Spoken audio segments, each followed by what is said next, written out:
Good morning, everyone. My name is Neil Lane. I'm a fellow here at the Baker Institute. I want to welcome you. I want to thank you for being here. And I want to introduce our distinguished speaker for this morning.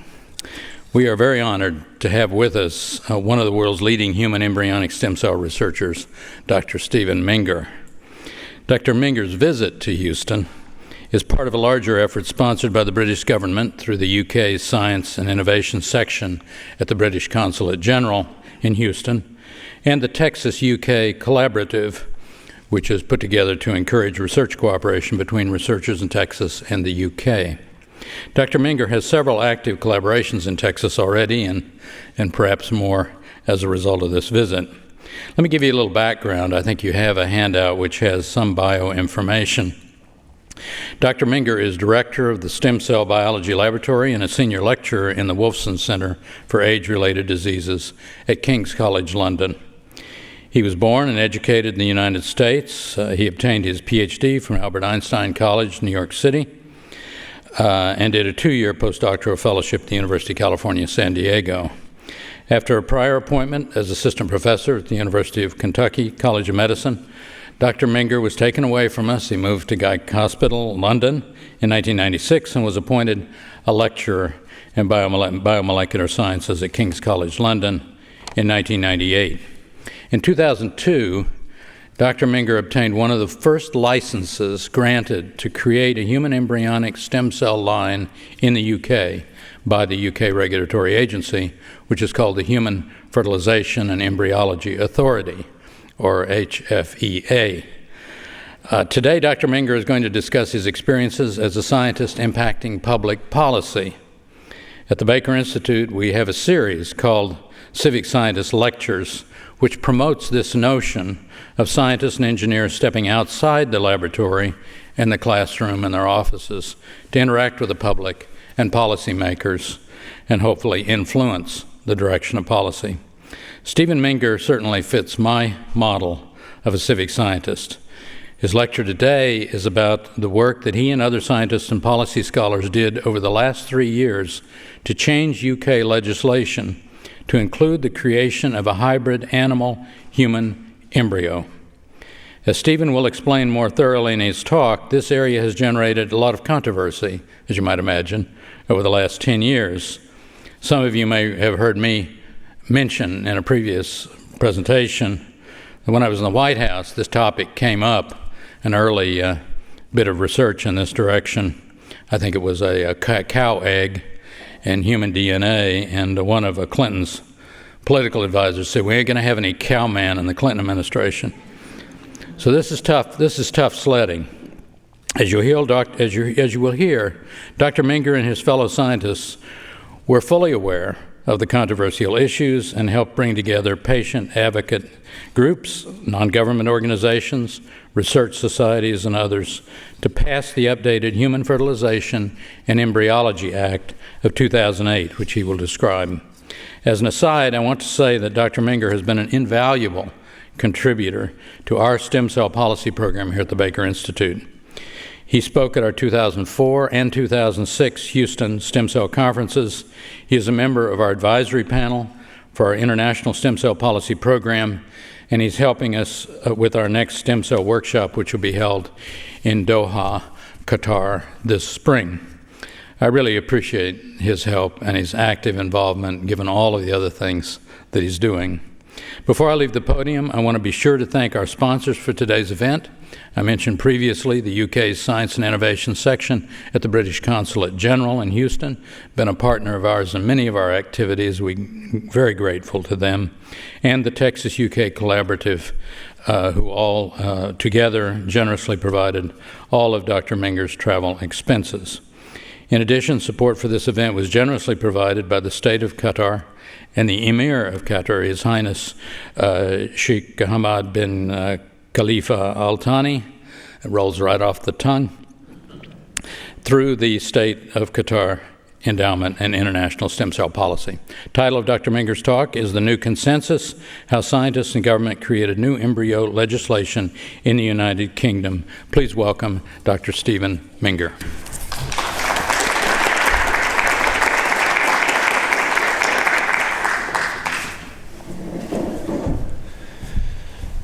So thank you very much, Neil. I'm not sure I've ever had such an introduction before. That's very nice. Thank you very much. So yeah, the new consensus is actually a title that Don Pomerillo, the Minister of Public Health in the UK, came up with. And unfortunately, I had a wonderful 5-minute video from Don, which I inadvertently left behind in my rush to flee the snow of London. So unfortunately, you won't be able to see Dawn, but I hope I can encapsulate her words for you. Stephen? Sorry? You're so much taller than I am. Can I raise that up a little? Okay. Thank you. Thanks. I just want to make one sort of aside here. I sit on a UK regulatory body called the UK Gene Therapy Advisory Committee, which regulates all gene therapy protocols in the UK.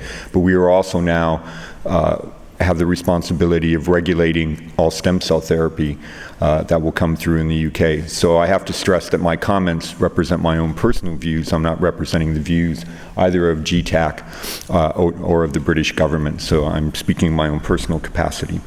So what I want to do today is I just want to take you through a little story of how we interacted with the British government, how we changed policy in the UK around embryo research, and how we actively ended up working with the government to implement this new legislation. And I want to try to articulate why we were so interested in making hybrid embryos, what the scientific background to that was, and then how we advanced this through the regulatory process.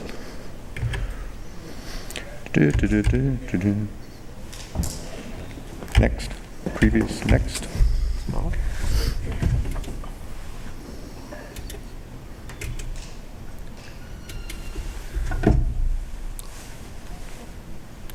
Hit the magic button.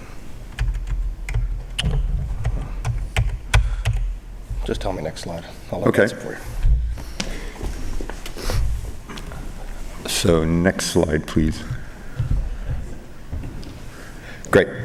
So this is kind of a shopping list of what we do in the lab in terms of how we use stem cells. So we're very interested in creating stem cells that can be used as cell therapy tools for a wide variety of human disorders. We're interested in being able to stimulate stem cells within tissues. We want to use stem cells as tools for drug discovery, for toxicology, and even for modernization of traditional Chinese medicine. But what I'm going to talk to you mostly about today is the use of stem cells as tools to understand better human disease and to try to develop therapies for human disease. And that's really the scientific background for the cowgirl work, as it's sometimes referred to, or the hybrid embryos. If I could have the next slide, please. So we work on a wide variety of stem cells. I don't want you to think that all we do is human embryonic stem cell work. Over the 16 or 18 years that I've been working with stem cells, we've worked with stem cells from a wide variety of tissues. We work on adult stem cells, we work on fetal stem cells, but I have to say a considerable amount of our work has been involved in human embryonic stem cells, simply because at the current time these cells, and maybe their new cousins, induced pluripotency cells, I think represent the most versatile stem cell populations that we have. These cells are capable of turning into every cell type in the body. If I can have the next slide. So, as I'll show you in a moment, we isolate these cells from very early human embryos at about 6 days post-conception. And we take this small population of perhaps 30 or 40 cells, remove it from the blastocyst, and in a way that we still don't really understand, despite the fact that Martin Evans from the UK won the Nobel Prize for this last year, we somehow can recapitulate the environment of the embryo. Because what happens is these cells, which normally only exist in human development for a couple of days, before they begin this process of differentiation, we kind of lock these cells into this state that is somewhat unnatural for them. And the culture conditions somehow promote this. So these cells will continue to expand, and you can literally expand these cells ad infinitum. We've had cells continuously in culture for several years, and they show none of the age-related changes that you see with other stem cell populations that are derived from tissues. So these cells, in many ways, are immortal. They just continue to grow and grow and grow and grow, and yet they have this ability to generate almost every cell type that you can think of. So this is the real power of these cells, is that they can generate unlimited numbers and almost every cell type. But that's also the disadvantage of working with these cells, because how do you take a cell that wants to turn into every cell type in your body, and how do you differentiate it only into a single cell type? And that's certainly something that's occupied us and other scientists for the last 6 or 8 years, since most of us have had access to human embryonic stem cells. Next slide, please. So in the UK, I have to say, in sharp contrast to the US, everything related to reproductive medicine is very, very tightly regulated and controlled by this regulatory agency that Neil referred to, called the Human Fertilization and Embryology Authority. So if I take you back to the birth of Louise Brown, 31 years ago now, IVF, in vitro fertilization, was pioneered in the UK. And when Louise Brown was born, it was very, very controversial. Robert Edwards and Patrick Steptoe, who really were the founders of in vitro fertilization, got death threats. They used to be hounded in the streets. People threw things at them. IVF was very controversial. It seems kind of strange now. We take it almost for granted now that in vitro fertilization is a standard medical procedure. But certainly in the UK, this was very controversial. People were really concerned about the idea of making designer babies, of sex selection, of genetic engineering of embryos. And so there was a lot of discussion in the UK. And the seminal event, I think, was Baroness Warnock's consultation document that appeared in 1985. Baroness Warnock was an esteemed philosopher at Oxford. And the major thing that came out of that consultation on reproductive medicine was that the UK should regulate this technology. And that led Parliament to introduce legislation that created the Human Fertilization and Embryology Authority. So they are a statutory body that is independent of government. So they're appointed, and they have powers that derive from Parliament, but they are completely independent of Parliament. And the HFEA regulates all reproductive medicine in the UK, both public and private. We make no distinction whatsoever between public and private clinics. All clinics are regulated by them. You have to be licensed by them. And every single procedure that a clinic is allowed to do, you have to have a specific license from the HFEA to do that.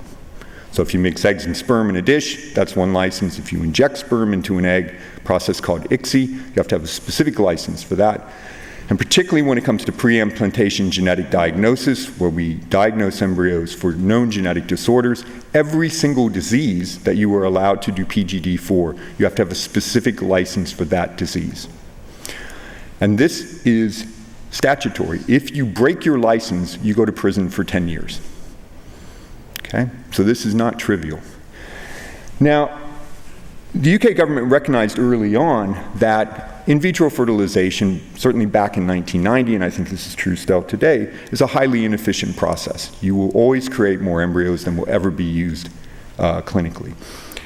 So what do you do with those embryos? Do you just destroy them?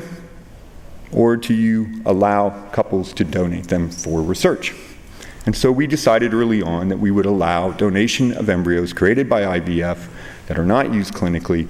Couples could make a decision about whether or not to destroy them, or they could donate them for research. But again, we made this very, very tightly regulated. So up until 2001, you could use human embryos for research, but only for these 5 areas shown in white.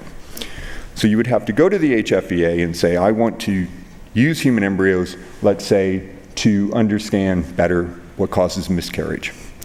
You would have to convince the HFEA that you could not do that work with anything other than a human embryo, a mouse embryo or a primate embryo, that the research was necessary or desirable. And I'll come back to that because that's really very important. What is necessary or desirable? And it had to be related to one of these 5 areas. So for example, you couldn't use human embryos for cosmetic testing or for toxicological studies. It had to be related to one of these specific research areas. So this is the way things were in 2000. People were using embryos for these 5 areas. And then in 1998, Jamie Thompson and Arv Bangzo created the first human embryonic stem cell lines. And many of us who were already working with mouse embryonic stem cell lines tried to gain access to those cell lines, and we couldn't. Scientists went to the UK government and said, look, we're losing out. American scientists, Chinese scientists, Singaporean scientists all have access to these cell lines, we don't. So Tony Blair and Gordon Brown pushed through legislation which extended this act of 1990 to create 3 new research areas where you could use human embryos. This was really important for us because obviously using human embryos to understand human disease and to develop therapies to treat human disease allows for the generation of embryonic stem cells. Next slide, please. So we, in 2001, after Parliament had voted to extend the act, we began to put a license application together. We got local ethical approval from Guy's and St. Thomas's Hospital, and then we were taken to judicial review by a pro-life organization. And then ultimately, in February 2002, we were granted a license which began in May 2002. And as Professor Lane pointed out, we were one of the first 2 groups in the UK to be granted a license to derive human embryonic stem cells. And what this really tells you is kind of the ethical landscape in which we are allowed to operate. So couples can donate embryos to our research under informed consent. We provide them with no financial or medical inducement for donation, so they don't get moved up to the front of the IVF queue, they don't get half-priced IVF, they still pay as much as everyone else. They are not allowed to dictate how the cell lines are used. We provide them with no information even as to whether or not we've made a cell line from their particular embryo. Moreover, we categorically state that the cells can be used commercially and that someone may benefit financially from that, and no royalties will ever come back to the couple. So they have absolutely no reason at all to donate, except for the fact that they would rather see their embryos used for research rather than destroyed. This bit about not being able to create embryos for stem cell derivation, that was in our original license, so we could only use embryos which had already been created, which were destined to be destroyed. Importantly, from a select committee, and I mean, I have to say probably the best document I've ever seen written on stem cells, the moral status of the embryo, etc., was from a select committee from Science and Technology from the House of Lords that met from 2001 to 2002, and they've published a document which you can find online, which is absolutely fantastic. I make all of people who come to my lab, this is the very first thing that they ever read. And one of the things that came out, I should also say that select committee was chaired by the Bishop of Oxford, which is quite astounding actually when you think about it. One of the things that came out of that select committee report was a recommendation which was accepted that the UK establish a stem cell bank, and that every research group that is licensed to derive human embryonic stem cells has to deposit their cells in the bank. So we spent about 6 months, and there are now 13 groups in the UK deriving human embryonic stem cells. We spent about 6 months creating a human embryonic stem cell line. We put it into the bank, and it's made available to our competitors free of charge the very next day. So it's a great system, you know, I really like it. There are now something like 60 to 70 human embryonic stem cell lines in the bank that have all been derived in the UK. Early on, we decided that somatic cell nuclear transfer, or what's commonly referred to as therapeutic cloning, would be legal in the UK using human eggs, and there have been several groups licensed to do this work since 2003. But we were one of the first countries to absolutely ban reproductive cloning. So again, if I create a cloned embryo and I put it in someone's uterus, I go to prison for 10 years, okay? One of the few countries in the world that has not completely banned reproductive cloning is not North Korea, because they have. It's not Iran, because they have. It's the United States, which is astounding. It's one of the few countries in the world where reproductive cloning is not illegal. I'm not sure I really understand that, but next slide, please. So this is in vitro fertilization. This is how you make embryos and then ultimately stem cell lines. So traditionally, a woman will undergo superovulation. You may get 10, 20, even 30 eggs, depending on her fertility. And because we can't freeze eggs with any great efficiency, all the eggs are fertilized. And then they are kept in culture until day 3, and then the embryologist will make a decision about which embryos to implant based on morphology. And in most clinics in the UK, you're only allowed to implant 2 embryos, and the remaining embryos are generally frozen. They're cryopreserved for subsequent use. We also have a law in the UK that you can only store embryos for 5 years. And at the end of 5 years, the couples have to make a decision about what to do with those stored embryos. They can either use them themselves, donate them to another couple.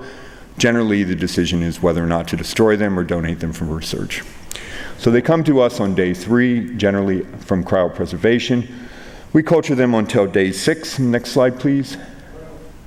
Until we get what's called a blastocyst. So this is what we look like when we're 6 days old. We're still coming down the fallopian tube at this point in time. This is 2 to 3 days before implantation into the uterine wall. And this little small population of perhaps 20 to 40 cells here, this is what turns into us. This small little bit of cells will become the embryo and fetus proper, and this larger structure, the trophectoderm, is the primordial placenta. So we isolate this small little population of cells, we put it into culture, next slide, and we create human embryonic stem cell lines. Each line will be unique because it's derived from a single embryo. Next slide.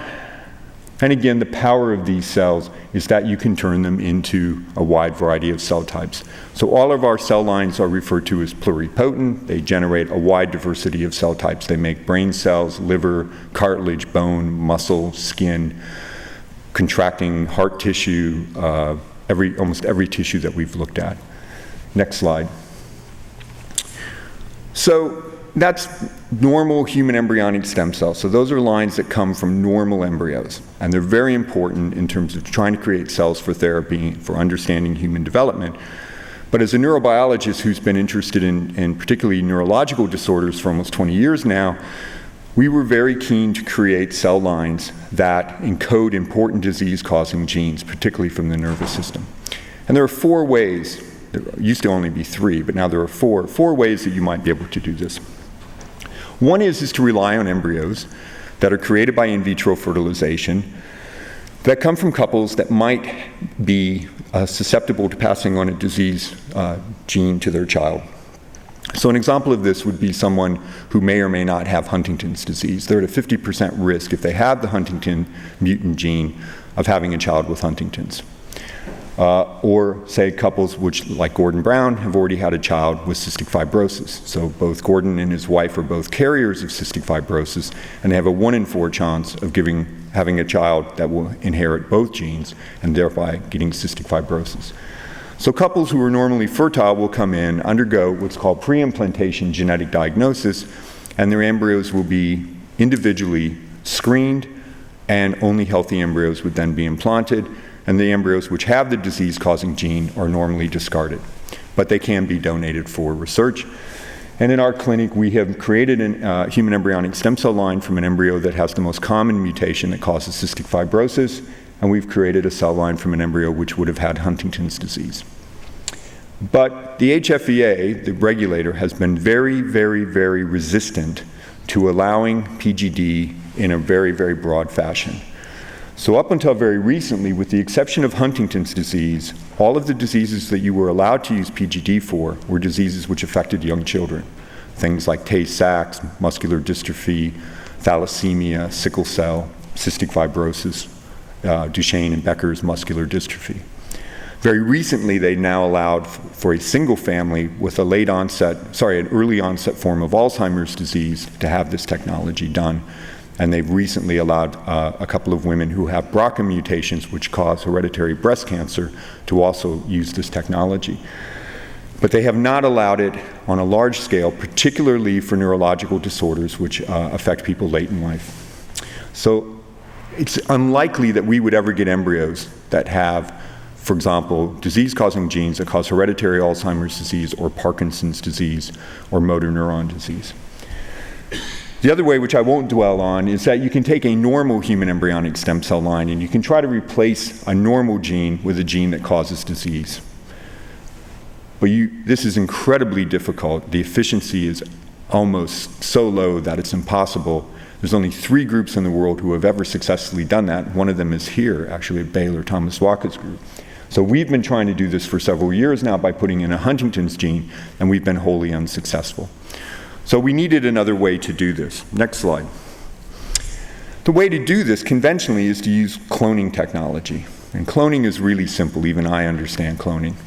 It requires an egg that usually comes from a woman who has undergone in vitro fertilization, who has eggs that don't fertilize, and she can donate them for research. And you remove the nucleus of the egg and that woman's chromosomes from the egg no longer has a genetic identity. It is devoid of any one. It's no one's egg anymore. It's just an empty egg. And let's say if we take not a nucleus, but in our case a skin cell from, let's say, a person who has familial Alzheimer's disease, and I transfer that into the empty egg, a little bit of electricity, you don't even need sperm for this, you can get eggs to activate just by giving them a pulse of electricity, and with an efficiency that's still indeterminate, you can create an embryo. And from that embryo, just like we do from an IVF embryo, you can isolate the inner cell mass and you generate a population of pluripotent human embryonic stem cell lines. The advantage of this is the cells have the genetic material from the cell donor. So if this cell came from a person with familial Alzheimer's disease, you now have a cell line where every cell has that disease-causing gene in it. And the idea is, forget this nonsense down here because this is just completely irrelevant, and this is as well. You take this population of cells and you differentiate them into neurons, human neurons in a dish. You now have a population of cells that are affected by a disease where you have a known genetic lesion that, at least in the human brain, kills those cells. So it gives us a cell population which we've never had before, a human neuron with a disease-causing gene in it, where we can track that gene, try to figure out how does this gene ultimately lead to the demise of neurons in the brain. So we have a disease in a dish model. Okay, so I can't guarantee you that this is going to lead to new therapies, but that's what we hoped would do. The animal models for Alzheimer's disease, for motor neuron disease, the other neurological disorders that we're interested in are very poor. And we felt that this would give us a new tool to try to understand a disease in a human cell, not in a rat cell, not in a mouse cell, but in a human cell, at scale. You know, we can literally generate billions of cells that we can then screen. But there's a problem with this. There's one small problem. The problem is eggs. Where do you get eggs? How many eggs do you need to create a cloned human embryonic stem cell line? Well, we thought back in 2004, 2005, that this was going to be really simple, because there were people trying to create cloned human embryonic stem cell lines who had shown us that they could do it very efficiently. Can I have the next slide, please? And it's this gent here, my good friend Professor Woo-Suk Wang. So Wang was quite amazing. So this was in 2004 when I went to Korea, and this was right after the first human cloning paper had been published. Wang showed that he could create a cloned human embryonic stem cell line with an efficiency of about 0.25%. Can the next slide, please? So we, like many other scientists, made this pilgrimage to Korea to visit the rock and roll stem cell superstar of the universe, the supreme scientist of Korea. And what we saw was absolutely astounding. Wang's guys, this was a factory. This was a cloning factory. Wang was a veterinarian by training, and he, for years, had been making cloned livestock. So they had herds of cloned cows that were resistant to BSE because they genetically engineered them. They had herds of cloned pigs where they were developing them to be used as bridging transplants while people were awaiting a new heart or a new liver. You get a pig heart or a pig liver, and it wouldn't be rejected by the body. They were cloning dogs, they were cloning wolves, they were cloning everything. They even tried to clone mastodons and woolly mammoths. He paid $2 million to the Russian mafia to get access to some mammoth DNA because he was going to clone extinct species. I mean, these guys were the best in the world. What you see here are bowls of ovaries. They had 2 shipments a day from the abattoir, one at 6 o'clock in the morning and one at 6 o'clock at night. And these chaps sat there for 18 hours a day in shifts, isolating eggs.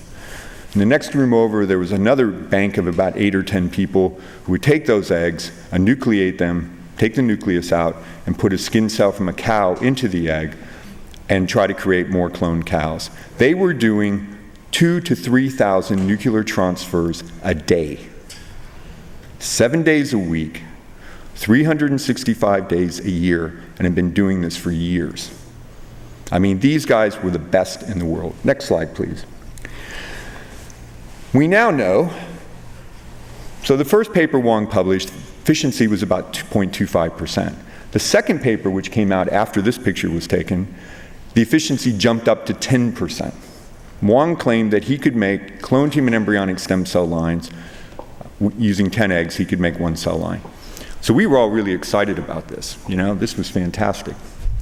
We now know it was all fake. Wang's group did not make any cell lines whatsoever. They were all, even the first one, which I think they really did believe that they had created, turned out to just be an egg that had become activated. It was not a cloned cell line. The moral of this story is that with all of this expertise and access to over 2,200 freshly obtained eggs from young women, some of whom were in his lab, Wang's group did not make any cloned human embryonic stem cell lines. Now, these were the best eggs you were ever going to get. They came from young donors, 20 to 25 years of age, and they went right from the ovary into nuclear transfer, 20 minutes, out of the ovary immediately into this process. With all this technology and the best eggs in the world, Wang did not make any cell lines. I have no expertise in cloning whatsoever. How many eggs is it going to take from me or my colleagues in Newcastle who have a little bit of cloning experience? How many human eggs will it take for me to make a cloned human embryonic stem cell line? I roughly estimated, well, Wang had 2,200. I would need probably 10,000. Okay? How many young women would be willing to come in, undergo superovulation, having a needle inserted through your uterus into your ovary, having the eggs removed, and donating for research where the efficiency is 1 in 10,000, and you don't get paid at all? In the UK, you cannot pay egg donors. Anyone willing to donate? Morally, it's not justifiable whatsoever. If it was like sperm donation, I wouldn't have a problem, but it's not like sperm donation, okay? It's risky, it's moderate risk, but it's risky. And ethically, it's just not justifiable. So where do we get 10,000 eggs of high quality from young donors without the moral and ethical conundrum of getting these eggs from humans? Next slide, please.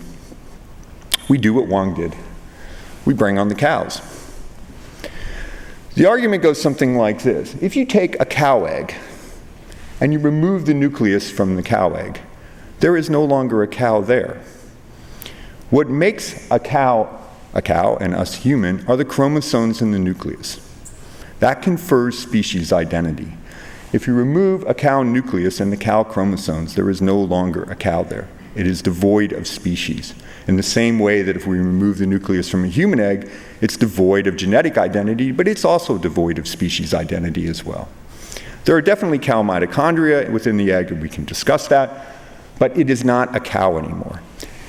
If we take a human cell, say from this chap, who you can tell is wildly enthusiastic about this technology and came out very much in support of this, and you transfer a human cell into this empty cowless egg, our argument went, confer human species identity into this. And the embryo which is derived from that has to be human. It can't be anything else. It's not half human, half cow. It's not a cow man or a cow girl. It's not a bunny man. This was a rabbit egg. It is a human embryo. And I would argue it's not even really a hybrid embryo. It is a human embryo with hybrid mitochondria. So that all seems rather self-evident to me, and Lyle and I both thought this was true. Next slide. So here's the story. February 2006, we have a press conference in London because what's happened to Wang, the story unraveled in November, December 2005. February 2006, Seoul National University publishes their investigation of the Wang debacle, what we call Wanggate, and Wang is stripped of his university post. He's deposed as Supremo Scientist of Korea. He has his first class unlimited pass from Korean Airways taken away, and he's disgraced. So we have this press conference in London because Fiona Fox at the Science Media Centre, which is at the Royal Institution, this very venerable institution in London, the Science Media Centre felt it was very important for the scientists to kind of have a public examination of what was this all about and had this adversely affected stem cell science. So at this press conference, we were asked categorically by Mark Henderson of the Times, Wang had all of these eggs, he didn't make any stem cell lines, what are you guys going to do in terms of cloning? And Lionel said, well, we'll just use cow eggs. And the proverbial fecal matter hit the fan, because immediately the headlines in the papers were Frankenbunny, mutants, all of this stuff. I mean, the Sun had a field day with this, guys in business suits carrying briefcases with cow heads, So Lyle and I said, we are going to put in license applications to the regulator, to the HFVA, to support this work. Because if these are human embryos, which in our argument they were, then we would have to have a license from the Human Fertilization and Embryology Authority to do the work. If they're not human embryos, I don't need a license and I can do the work devoid of HFVA approval. We went to the HFVA and off the record asked them, would your consideration be that these are human embryos? And they said yes, but you will need to apply to us. So the scientists went to the regulator and said, regulate us. We didn't try to do this without a license. So November 2006, we trot off and we put our license applications into the HFVA and we sit back and wait. The HFVA has 3 months to consider our license applications. However, unbeknownst to us, there had been a consultation within government which was looking at updating the HFVA Act. The Act from 1990 was under review, and the government was thinking of taking it back through the parliamentary process and updating the Act. And in a white paper that was released, which dictated what they proposed to do in the new Act, the government said that they would ban all hybrid embryo research. And then Minister Caroline Flint publicly came out and said, this is monstrous research, this should not be permitted, the government is going to ban this, and we expect the HFVA to turn down their license applications. Now remember I said the HFVA is supposed to be independent of government. How can the minister then tell the regulator what they're supposed to do? So I was really upset about this. Evan Harris, who's a Lib Dem member of parliament from Oxford, who's also a medic, was upset about this. The Science Media Center was upset about this, and a number of us were upset. But we had a problem because the HFVA was going to meet on January the 11th, 2007 to consider what they were going to do about our licenses. This government ban was on December 17th or 18th. Now, it's different than in the US, but basically everybody in Europe leaves on December the 20th and they come back on January the 7th. We just disappear for Christmas. So we had no time in which to really think about what we were going to do. But what we decided to do was we would just have a press conference and we would state our case. So on January the 6th, we managed to get the science media to come back into London, and we had a press conference where we said, we want to do this research. And it worked, because what happened is a whole bunch of scientists, Paul Nurse, John Sulston, Tim Hunt, Nobel Prize laureates, the Royal Society, the Medical Research Council, all of these guys piled in and said, how can the government propose to ban research? This research is not immoral. It can be licensed. It's ethical. It may not work, but you can't use that as an excuse to ban it. So the HFVA took this into consideration, and to their credit, they basically said, we don't know if these are human embryos, and we need to think about, what is a human embryo? So we're very fond of what we call consultation in the UK, and that's exactly what the HFVA did. They said, we're going to take a time out, we're going to put your license applications in the freezer, and we're going to go to consultation. So that was in January. So that was, that wasn't anything. It was just like, now we're just going to sit and think about it for a while. But Parliament decided that they were going to be more active. So the Select Committee on Science and Technology, of which Evan Harris is a member, in the House of Commons, they had their own hearings, which went on for about 3 months. And hundreds of scientists, bioethicists, lawyers, people from a variety of religious faiths, from the regulators, testified to the Select Committee. The Select Committee is made up of about 15 members of Parliament. The HFVA had their own independent consultation, which ran the whole summer, where they interviewed thousands of people, they had focus groups, they had public presentations. They tried to get a gauge of what was the public's attitude toward this. And the Select Committee report came out in August, and unanimously, which is rare of a Select Committee, unanimously they supported this research and said this research can be licensed like any other human embryo research. These are human embryos. It's the HFEA's responsibility to license this. And the HFEA agreed in September 2007 that interspecies nuclear transfer embryos were human embryos. They weren't half embryos or half cows or whatever. They were human embryos. They fell under the HFEA Act, and they then had 3 months to decide whether or not to grant us a license. That was all fine. Everything was cruising along. Then in September 2007, if I could have the next slide, please, this happened, which really kind of rocked the boat. This is what's called induced pluripotency, or IPS. This is really fascinating work from a Japanese group predominantly and an American group. And what Yamanaka's group showed basically was that you could take an adult skin fibroblast, a fully terminally differentiated cell, and by putting these 4 genes into an adult skin cell, you could take it back in time and turn it into an embryonic stem cell. So we literally have technology where I could make cloned embryonic stem cell lines from all of you, very simply, just by introducing these 4 genes. Now, the timing could not have been worse, to put it mildly, because immediately people said, well, if you can do this, you don't need to do hybrid cloning, cowgirls. Why can't you just do IPS? If I could go back to the previous slide, please. So we had to argue very strongly. Can I have the previous slide, please? Thank you. We had to argue very strongly with the regulator that, look, this was new technology. We didn't and still don't really know what these cells are. Are they exactly the same as embryonic stem cells, or are they somewhat different? And the jury is still really out on this. But we said, look, we put our license applications in way back here. Sure, the science has moved on. That's not really surprising, is it? But you can't beat us up because you've sat on our license applications for over a year. And they sort of agreed with that. So what we kind of agreed to them was that we would do interspecies cloning in parallel with IPS, and we would find out which of the 2 populations were most like embryonic stem cells. So Lyle and I were granted our licenses in January 2008. And it was a huge victory for us, and for the scientific community, and for the patient charities that supported us. And if that was the end of the story, that would be kind of interesting. But what happened next was the HFEA, this bill that had been lingering around, Parliament and the government decided that they would pursue that they would update the HFEA Act. And the government proposed that hybrid embryos, which they had now allowed here, would be part of the new bill. Okay?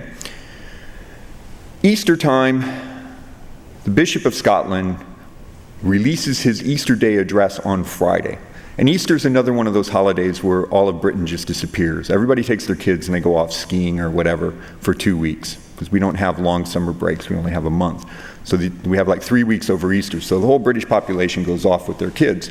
Those of us who are childless just kind of hang around, do nothing.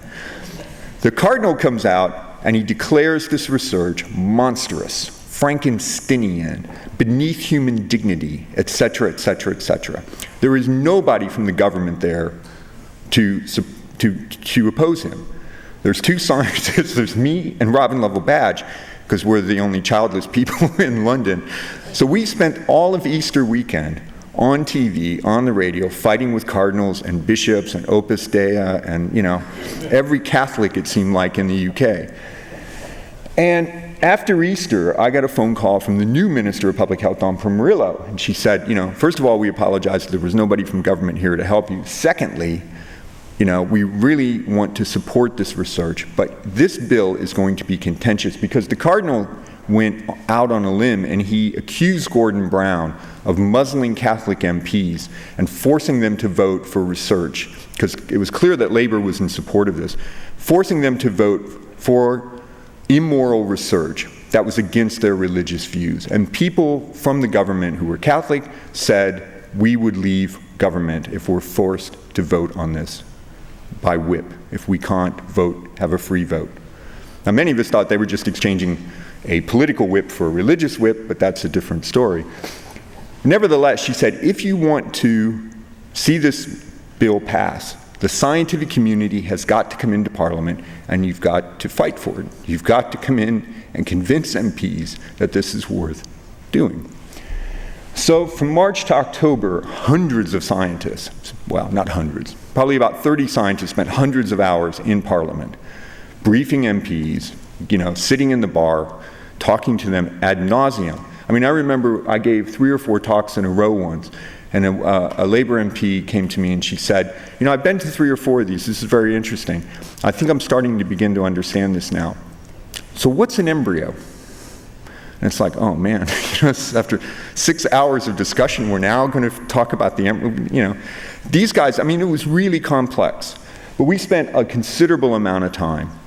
And if I can have the next slide, and then the one after that, please. This one. What ultimately was put into the bill were all these new classifications of embryos. So this is the hybrid embryo that we wanted to make, which takes a non-human egg and puts human DNA into it. What the government ultimately decided was that, scientists aren't going to stop here. Somebody's going to come in and say, well, actually, I want to do a little bit more than that. I want to create a transgenic human embryo. That is, I want to put animal DNA into a human embryo. Or I might want to make a chimera, half human, half animal, using animal cells into a human embryo. Or somebody, God forbid, might actually want to create a true cowgirl, where you would use a human sperm, let's say, and a cow egg, and create something that really is half human, half cow. Now, this really surprised me. I thought, why does the government want to include these things? And it turned out to be a very wise decision. Because if these are in the HFEA Act, they are then legislated, and you cannot create any of these without a license from the HFEA. Now, this latter one was really the tough one for a lot of people to swallow, because, this is really creating true hybrids. Now, the law was that potentially you could create this, but you could not grow this embryo beyond 14 days in culture. It would have to be destroyed after 14 days. And if you implanted this either into an animal or a human uterus, you would go to prison for 10 years. Okay? The alternative was to leave this out, and that it either was not in the Act, which meant you could do it without a license, so that's unacceptable, or you ban this completely. And as scientists, we'd fought very hard for research not to be banned, so this had to be in the Act. Now, a lot of conservatives felt the government was promoting the creation of these things, and actually they weren't. What they were doing was saying, if somebody is, really kind of crazy enough to want to create this, they got to go to the regulator. They have to show why you can only do it in this way, and you can't do it with a cow-rabbit combination. It's got to be human-animal. It's got to meet one of those 8 research areas, and it has to be necessary or desirable. Is it desirable to create a cowgirl or a cowman? That's going to be very, very difficult to get through the HFEA, I would argue. So this is in the Act, and it is in principle permitted, but whether or not you would ever get a license to do this remains to be seen, and I've not heard anyone in the UK scientifically put forward a good idea for why we should do these, but nevertheless, it's there, it's within Parliament. So these embryos up here passed with a majority of about 3-1. This grouping passed with a majority of 70 votes. And it's categorically true that this would have not passed if we hadn't gone in, because the reason this passed was because a number of conservative MPs voted in favor of this, not Labour MPs, conservative MPs. I had an MP from the north of England tell me, I'm as conservative as the day is long. I still think Margaret Thatcher was the best prime minister we've ever had. I'm anti-gay rights. I'm anti-abortion. I'm pro-fox hunting. Anything that Evan Harris wants to do, I am genetically programmed to do exactly the opposite. My feeling about all of this is very, very weird, and I think it should be banned. But you guys have come in, you've convinced us that the science is worth doing, and I will vote in favor of it. Now, this is somebody who's anti-abortion voting in favor of a hybrid embryo. Just pretty amazing, actually. So I can have the next slide, please. So we have the new HFEA Act. It was signed, it passed. It was signed into law by the Queen in October, and it will come in force sometime next year. So this is actually what the whole thing was about. We just wanted to be able to clone cells from individuals who have these known genetic forms of neurological disorders and try to establish these disease in dish models. And we now have the ability to do that. Both Lyle and I have been licensed to do this. This is now legal in the UK to create any of these types of embryos, and there's a third group now who's licensed to do this as well. The only problem that we've had is it's been very difficult to get funded. So my work is not funded at all, and we've done absolutely nothing in this area in the year that we've had the license because we can't even raise the money for the equipment. IPS is really the dominant technology now, and a number of people are, doing IPS, and the consensus is if you can do IPS, do you really need to do cloning? So we'll continue to try to get funded, but I think at the moment it's pretty impossible. So none of the groups who want to do this have been funded as yet. But it's still a really good idea, and you can do IPS to basically do the same thing, at least in principle. One other thing I forgot to point out was that the use of these hybrid embryos is only for basic research. We're not talking about creating cell lines that would be used for therapy. We're not talking about implanting the embryos. We're talking about only creating cells that you would use in a dish. Never using this technology for real therapeutic use in the sense of transplanting these cells. Next slide. So there's people in the lab who do the work. And the next slide. This acknowledges the people who support our research, a wide variety of patient charities and organizations, and all of our collaborators in London. And I have to declare that I'm an unpaid research partner with Nikon, and we help them develop new cell handling systems. So with that, I'll stop, and I'll happily take any questions, and I apologize for going over by 20 minutes.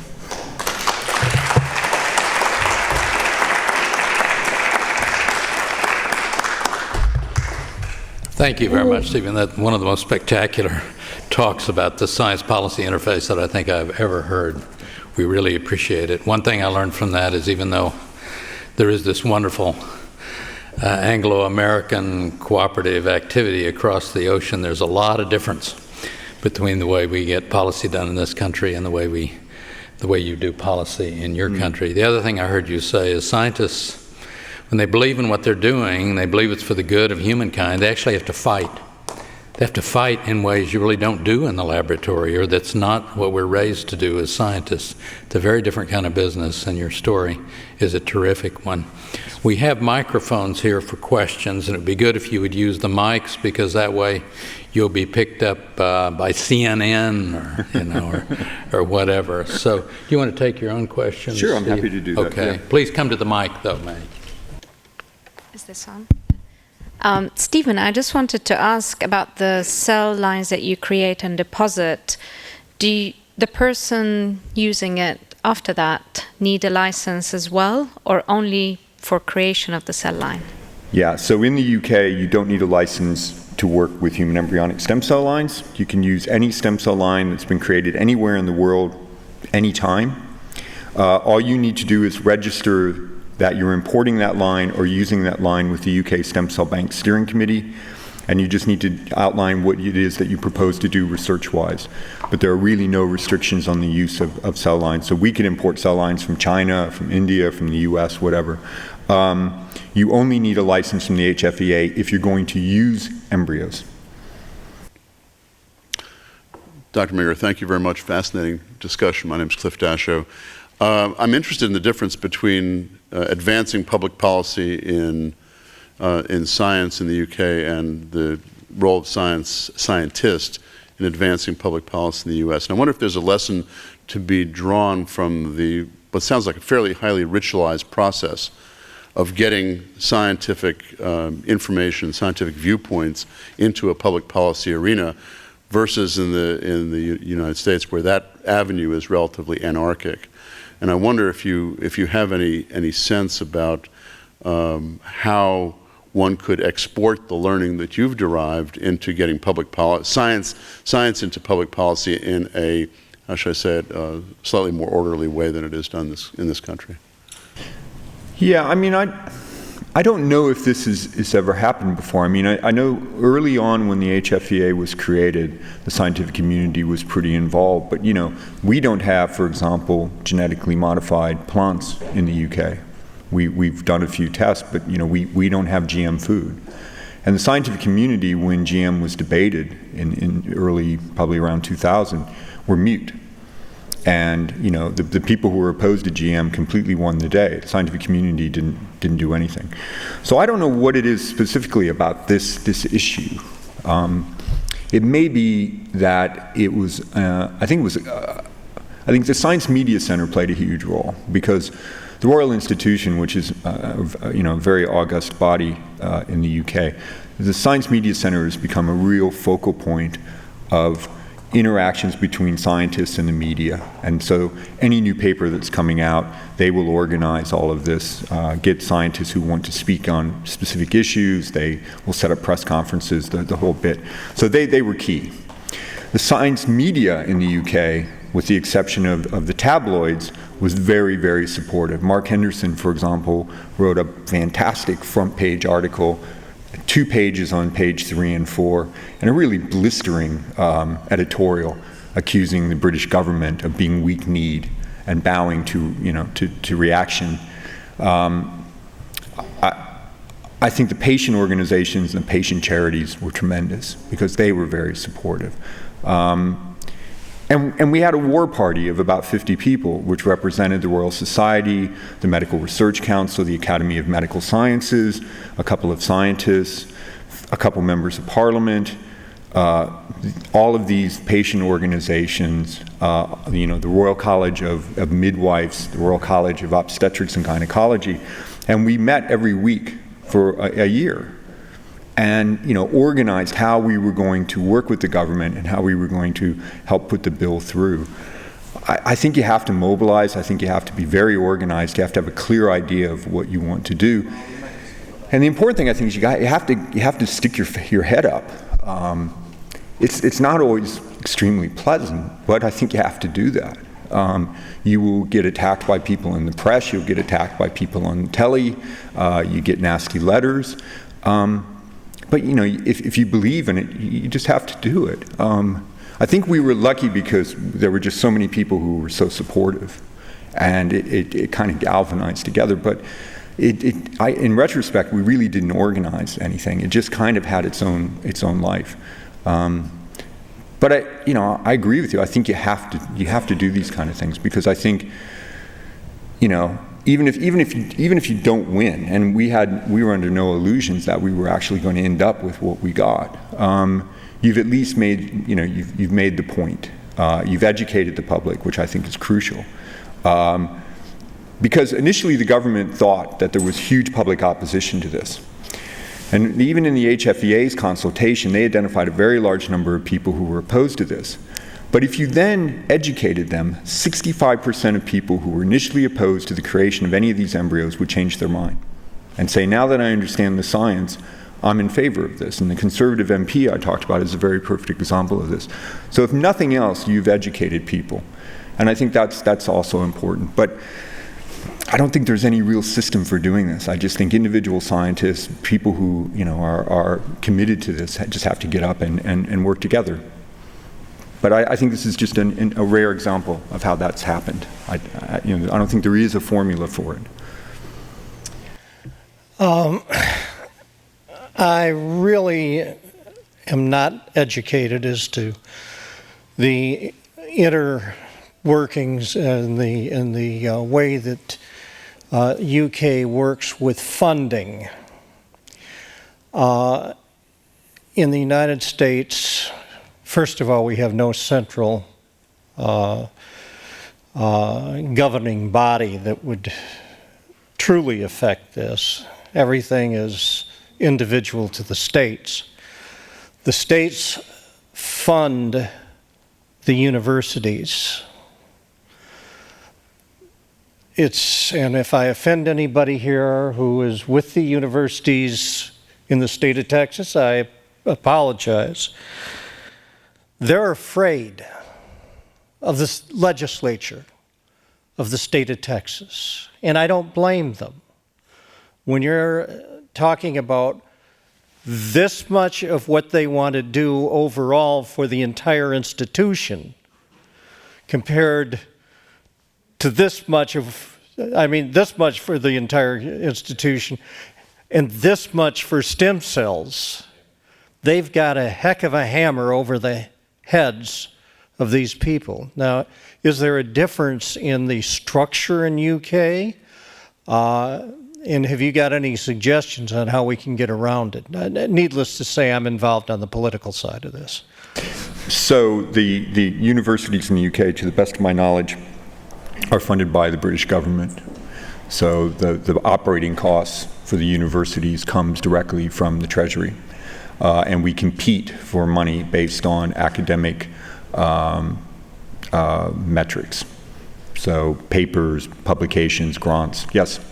The follow-up on that is politically, will the legislative bodies hold a hammer over the heads of the institutions? Not in the same way I've seen it happen here, I have to say. I have to say that. I mean, a perfect example is the fact that my university supported me in this endeavor. We were taken to judicial review by pro-life twice, and my university paid the legal costs associated with that.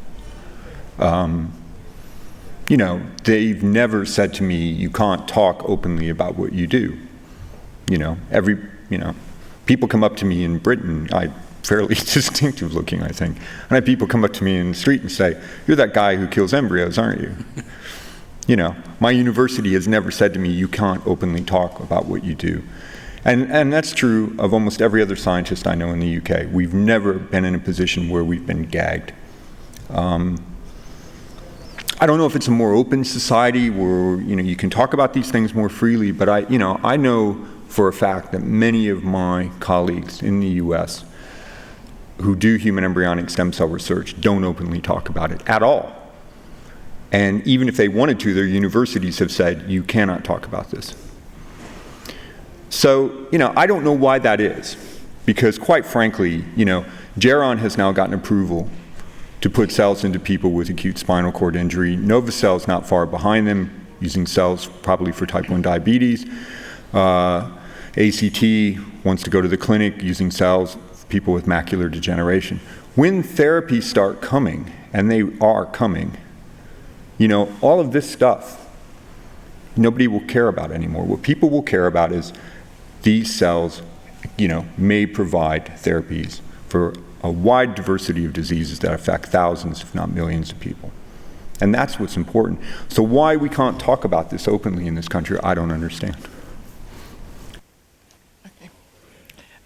Could you flesh out, if you had the funding to work on your Alzheimer's, where would you be going with that? What are these stem cells going to do to help us get control and improve the outcomes for this disease?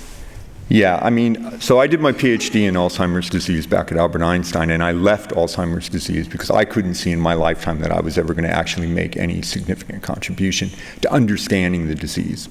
I thought, I'll put my focus on trying to repair the brain because I don't see what I can do. So I think if you think about using stem cells as a therapy per se for Alzheimer's disease, I don't see how that's going to work. There's just too much of the brain that's affected. You'd have to get in really, really early. Where I think our research can help are in two areas.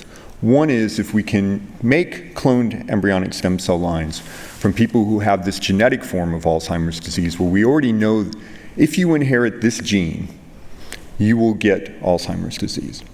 And the genetic form of the disease is almost identical to the kind of garden variety that most people get, which we don't think has a genetic basis. But what happens in the brain is almost exactly the same.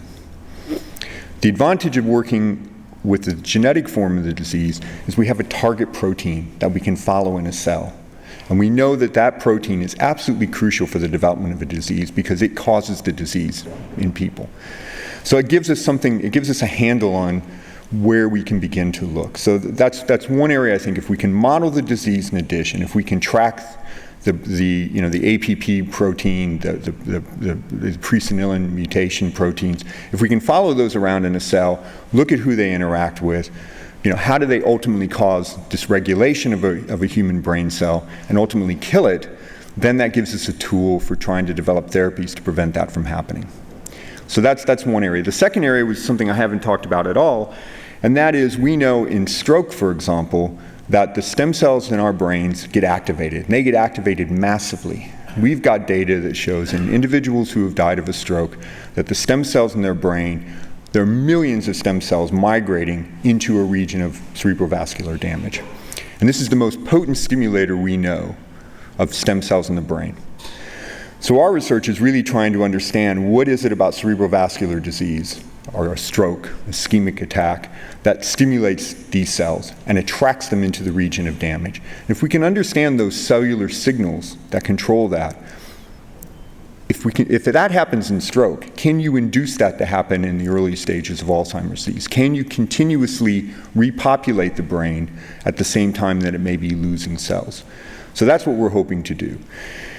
We can't squirt growth factors into the brain, that's probably not going to happen. But if we can look at what those chemical signals are, and if we can make drugs that mimic those, then you might be able to stimulate the brain's own production of cells to compensate for the ones that are being lost in a disease. And that, I think, has much more utility than trying to transplant new cells in to a brain that's really being ravaged by a really catastrophic disease. Sure. Thank you. Let's thank our speaker. Thank you.